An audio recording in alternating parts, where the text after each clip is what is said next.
Hi, my name is Maureen and Today FM rocks in Mombasa. Mula, my name is Mark. I love listening to Today FM. Today FM rocks in Makassi. Hey, Mbula from Rockawaki. I'm Mentor. I love listening to Today FM because they're playing my hits. Today FM rocks. My name is Enrico. I love listening to Today FM. Today FM rocks in Suba. Hi, I'm Asrika and I'm from Lotoka and I love Today FM. Today FM rocks. Bula, I'm Siva. I'm from Bat. I love listening to Today FM. Today FM rocks. Today's hit music on Today. In this bulletin, Carpenters Fiji slapped with another $10,000 fine. Ministry renews calls for measles vaccination. And unit records over 1,400 cases involving children. From the studios of FBC Suva, Deva Lendua. Carpenters Fiji Limited has been slapped with its fourth fine of the year. The Suva Magistrates Court has ordered the company to pay $10,000 for false and misleading price representation. The Fijian Competition and Consumer Commission charged Carpenters Fiji with making representations of price advantages of certain goods that did not exist. FCCC Acting Chief Executive Sinikabika Chuta says they had received an email from a concerned customer in reference to irregular prices on certain items.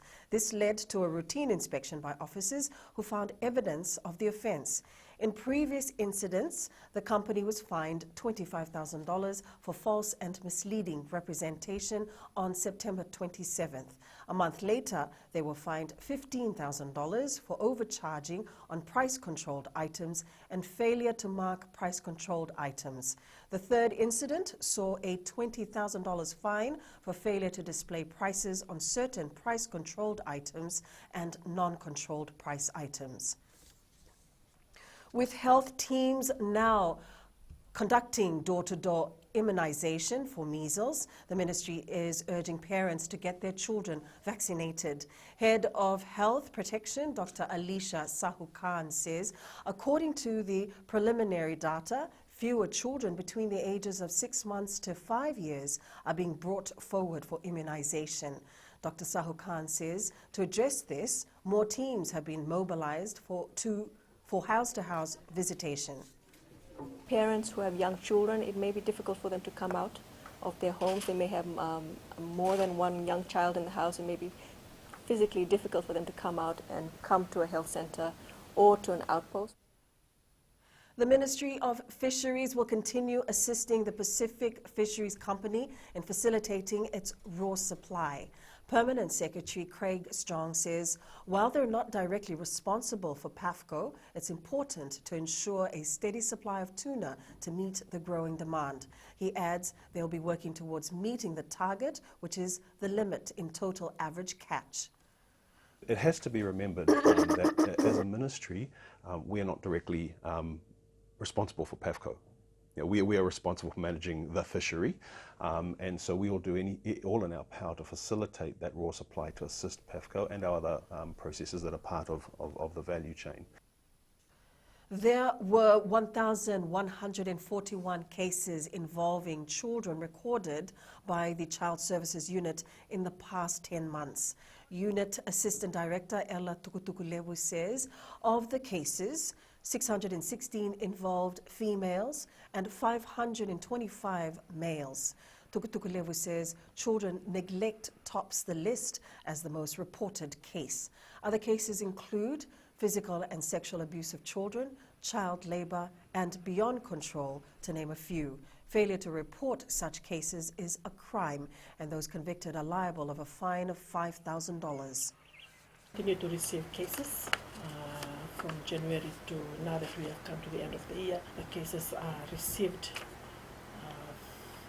through the referrals from our partners, especially the Fiji Police Force, Ministry of Education, and also medical officers and other agencies that refer the cases to us. The Fiji Roads Authority contractors are being urged to prove themselves through the quality of their work. During a briefing on the FRA's new tender evaluation process, Minister for Economy Ayaz Said Qayyum highlighted that a lot of people believe there is a need to bring back the Public Works Department.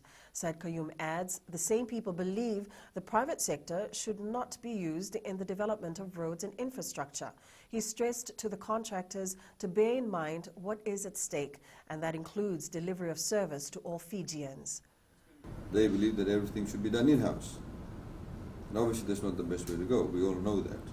But there's a particular political philosophy, and that is the other side of the ditch. And you have to understand that, and you have to know that, because if we goof up, that's the opportunity for those people to make a case for going back to the old ways. We obviously don't want that. A large portion of Princess Road from Sewanee to Taviro will see major upgrades soon. The bypass has become a critical route for motorists traveling between Suva and Nosori. Fiji Roads Authority Jonathan Moore says the upgrade will take care of all the bad sections between Sewanee and Taviro. We're working with the Water Authority because they're about to lay a new water main down there. So we don't change the road or rehabilitate the road if we know there's going to be a water main going through it.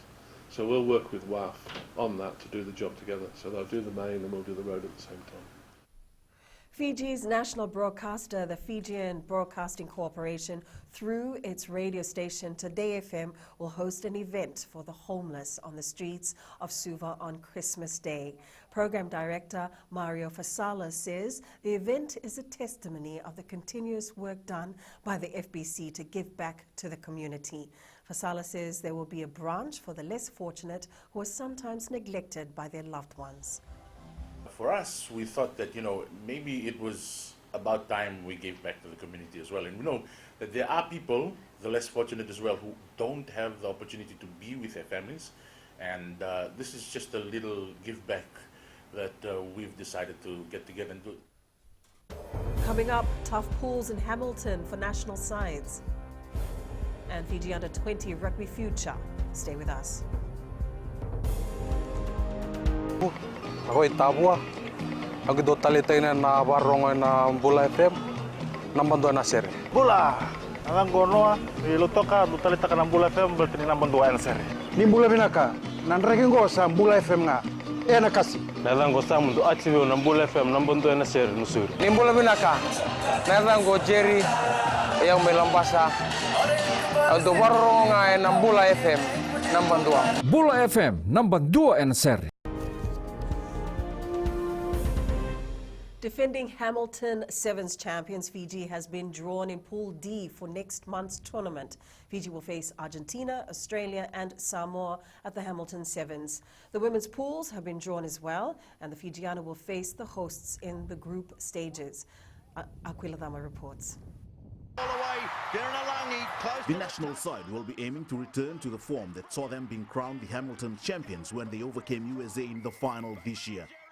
Yeah, the Christmas period obviously is not as full as the busiest time for players to reflect and get back with families. They've been away from home for a long time. They spend a lot of time in camp when we're here in Fiji as well. They recharge, they get themselves back, but ultimately they come back in with a mindset that they're going to up their game. New Zealand, Scotland, USA and Wales are in Pool A, while South Africa, Kenya, England and Japan make up Pool B. France face Ireland, Canada and Spain in Pool C.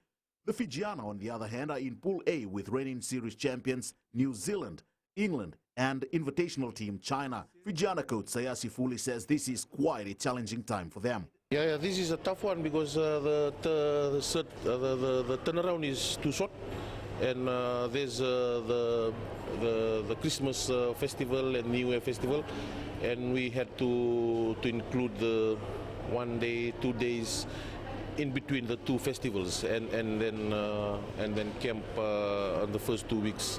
The Hamilton Sevens in New Zealand will be held on the 25th and 26th of next month. Aquila Dama, FBC Sports. Majority of the players who will make the Fiji Warriors side for next year will be from the national under-20s. Fiji under-20 coach Kele Leawere says they will release a 50-member squad to prepare for next year's Oceania Championship. They're going to prepare for the Oceania under-20.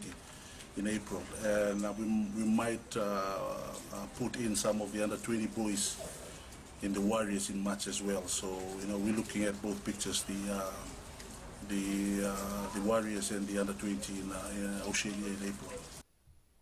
Russia will appeal against the 4-year suspension imposed by WADA, banning the nation from competing at the 2020 Olympics and 2022 World Cup.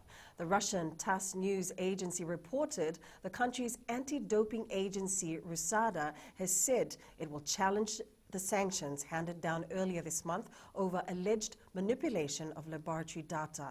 It will mean the case will now move to the Court of Arbitration for Sport next year.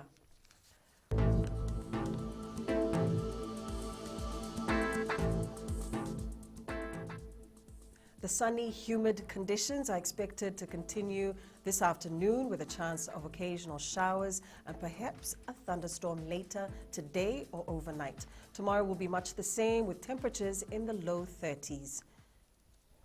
And that is your FBC News. Now, remember to join us at 7 p.m. for our major bulletin. For these stories and others, you can also tune in daily to our sister radio station, Gold FM. Safe weekend and good afternoon. My name is Neha and I'm from Kadavi and Mirchi FM it's hot. हम आंचल है नसोरी से मिर्ची FM बहुत जुलूम. Hi, हम शायर प्रकाश बात करते हैं और तावा में Mirchi FM सब concern and Mirchi FM it's hot. Hi, my name is Prashant. I live in Suva. I love Mirchi FM because Mirchi FM it's hot. Hi, I'm Shane. I love listening Mirchi FM because it's awesome and it's hot. Hi, I'm Rachel. And I'm Shavi. We love listening to Mirchi FM in Lambasa. Mirchi FM, it's hot.